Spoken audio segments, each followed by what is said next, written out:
Hi everybody, this is Tom and this is Culture Chap. So today I want to talk to you about Gentleman's Guide to Love and Murder. Now, you probably have seen it somewhere, or you may have seen it on Broadway or any of the tours that have come around in your country, in your area, and thought, oh, I'd love to do this show. And today is sort of not selling you on the show, but selling you on the fact that you can do this show. Now, I belong to several theater groups, and sometimes they ask me for advice. Not advice, but like you're in a round, and like, what would you do? What would you do?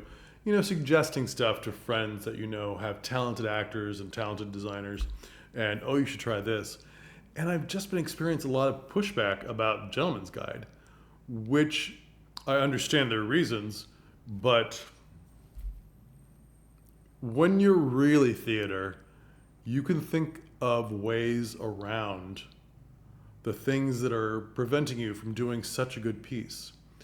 And mostly about this show, I hear that they don't have the money to do a set like the one they see on Broadway or in the touring show.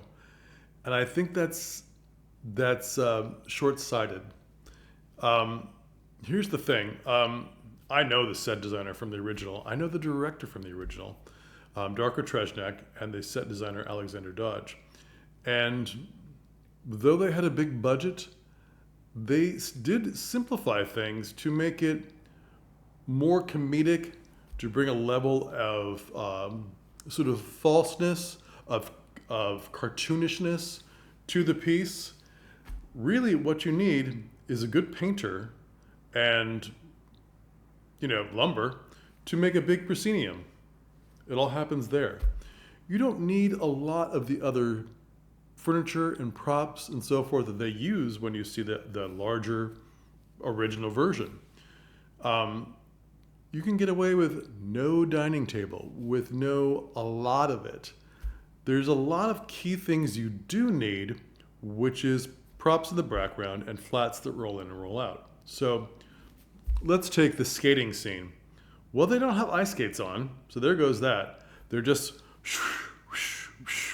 they're making the hand movements, and they're pushing their feet back and forth, and it's in front of the thing, and in the proscenium, and in front of the thing, they have stuff that comes up to show, sort of covering their feet, okay? So you don't really see their feet, which is fine if you do see their feet. And in the background, there is a projection. Do you need a projection? Maybe not. Probably not. They have bushes and so forth to say this is an ice rink. We're on an ice pond. Not an ice rink like hockey, but an icy pond. And this is where we're singing the song and we're in the costumes and so forth. But you can pare it down, okay?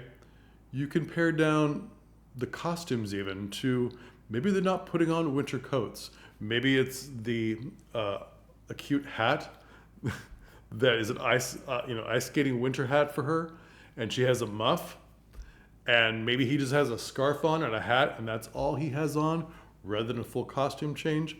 And they sing the song, and there's just stuff in the background, and when you don't need those things, they roll back off.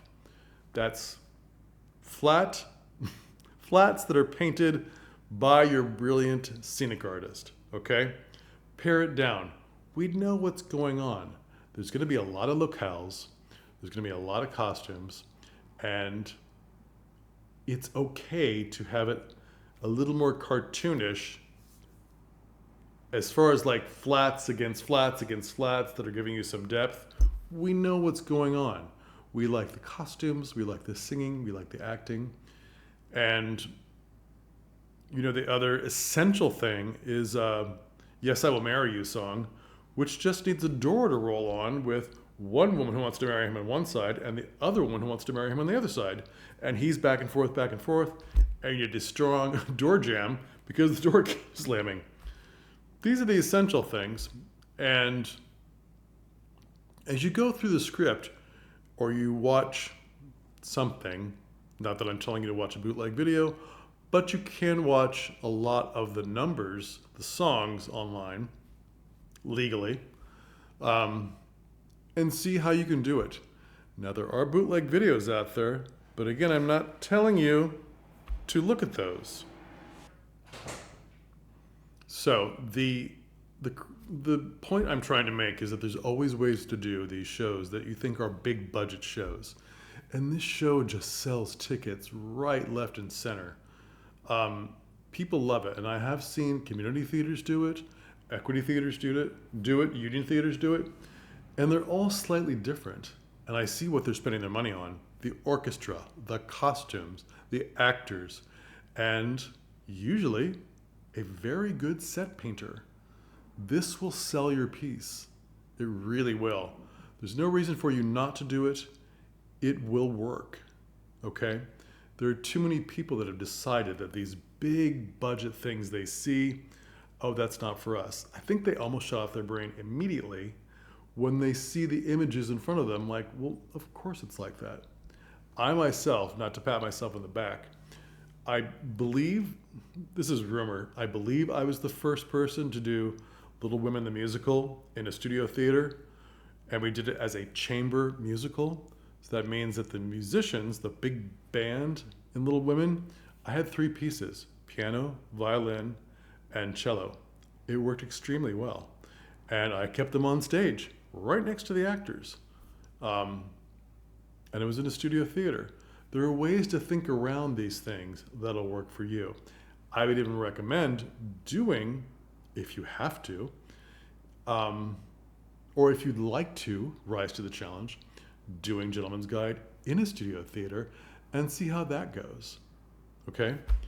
The most essential thing about this show is that because the same actor plays all the Gascoignes who get popped off, who die, you need quick change dressers.